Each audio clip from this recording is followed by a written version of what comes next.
काय आहे काय तिच्यात असे जे एका पुरुषाला हवं असतं.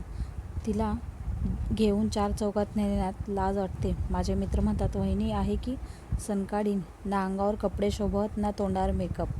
एवढं ऐकताच त्याच्या वडिलांनी त्याच्या कानात झणझणीत चपराक मारली. तसा तो तावातावाने घराबाहेर निघाला. मग नटायला थटायला काय होतं, आपल्या नवऱ्याला जसं आवडतं तसं राहावं. सासूने तक्रार केली. निशब्द होऊन ती आतल्या खोलीत बसून बाळाला जेवण चारत होती. बाळाने जेवल्यावर तिच्या पदराने अर्धवट तोंड पुसले आणि आजीकडे पळाला. पण तिला आज जाणाऱ्या बाळाला थांबवून त्याचा मुकाही घ्यावासा वाटला नाही. तिला तिच्या नवऱ्याची शब्द वारंवार टोचत.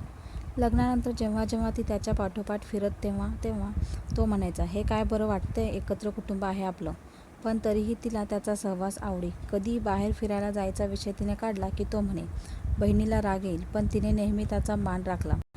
तिचे यौवन तिला त्याचा सहवास मागे, पण तो नेहमी तिला कारणे देऊन टाळत असे. कधी काळी रात्री भेटलेल्या शरीरसुखालाच ती समाधान मानत असे. पाळणा हलणार बातमी आली, पण त्या वेड्या बाईला स्वतः आई होण्यापेक्षा आनंद तिच्याकडून त्याला बाबा होण्याचं सुख त्याला देत असल्याचा होता. तीही कुठे चुकत होती. अवघ्या 20व्यात तर आली होती.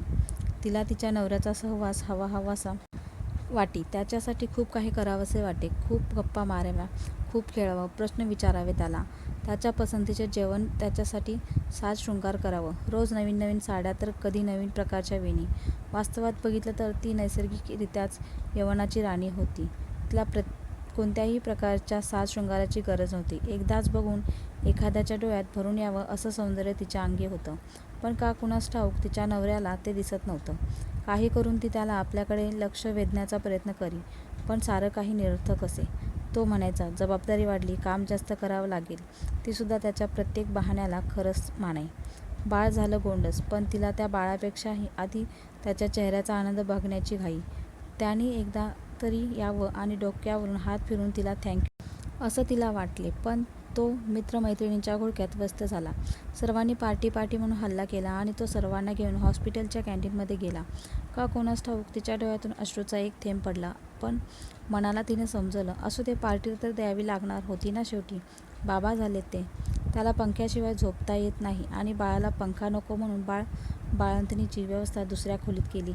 रात्रभर बाळाला मांडीवर घेऊन ती सतत त्याच्या रूमच्या दाराकडे बघे. कधीतरी तो वॉशरूमच्या बहाण्याने का होईना येईल आणि मला मिठीत घेईल आणि म्हणेल, बघू बरं बाळ कोणासारखं दिसतो. नॉर्मल डिलिव्हरीचे टाके खूपच टोचत होते. तिच्या मनात आलं, एकदा तरी त्याने त्या जखमा पाहाव्या आणि म्हणावं, पुरे प्रिया, एकच बाळ आपल्याला, तुला हा त्रास पुन्हा नको. पण तसं काही झालंच नाही. 45 दिवसांनंतर माहेरी आरामासाठी जायची वेळ. आता आम्ही लांब जाऊ ना तेव्हा बरोबर आमची आठवण येईल, पण आम्ही तेव्हा फार भाव खाऊ, ती मनोमन म्हणायची. माहेरी गेल्यावर सतत मोबाईल स्विच ऑफ तर झाला नाही ना, सायलेंटवर तर नाही ना, ती सतत चाचपडून पाही. पण तसं काही नसायचं. जेव्हा संपूर्ण फॅमिलीचा फोन यायचा तेव्हा तोही बोलायचं.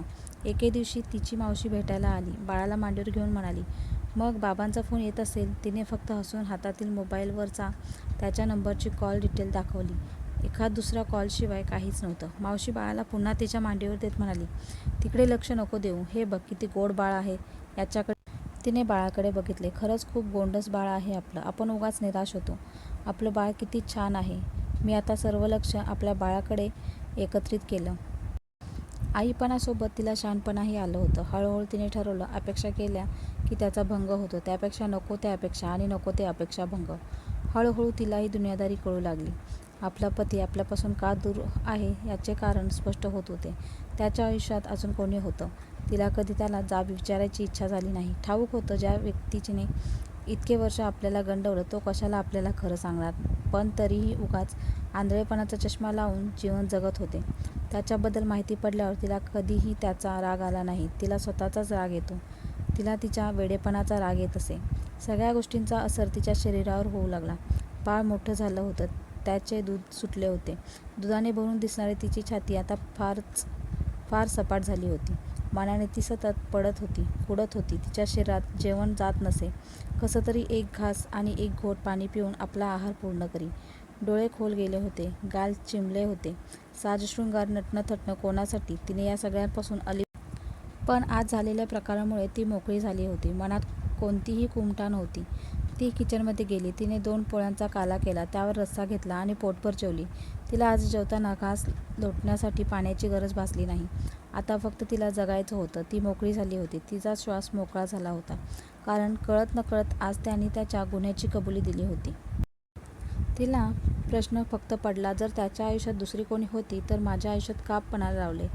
त्याच्या खातीर ती त्याच्या आईबाबांची नर्स बनली असते, बाळाची सरोगेट आई बनली असते. तिने त्याचं घरही सावरलेलं असतं, एक स्त्री म्हणून किंवा मैत्रीण म्हणून. पण यासाठी त्याने आपल्याला लग्नाच्या बेडीत का जबरदस्तीने अडकवलं? आता खंबीर बनायचं ठरवलं होतं, वेगळं होण्याचं ठरवलं. वैवाहिक आयुष्यात अनेक नाते असतात, त्यांच्या खातीर लग्न टिकवावं तिला अनेकांनी सल्ले दिले, पण तिला ते पटले नाही. स्त्रीच्या आयुष्यात लग्नानंतर प्रत्येक नात्याला पर्याय असतो. आईसारखी सासू, भावासारखा दीर, बहिणीसारखी नणंद, बापासारखा सासरा, पण नवरा या नात्याची कोणतीच रिप्लेसमेंट नसते. एकटीने आयुष्य जगायला काय हरकत आहे? तो सोबत असतानाही ती एकटीच जगत होती. इथे राहून त्याच्या आईवडिलांची सेवा करण्यापेक्षा स्वतःच्या आईबाबांना सहारा द्यावा आणि नसेलच कोणी तर स्वतःसाठी जगायला काय हरकत आहे? आणि तिने त्या घराचा निरोप घेतला.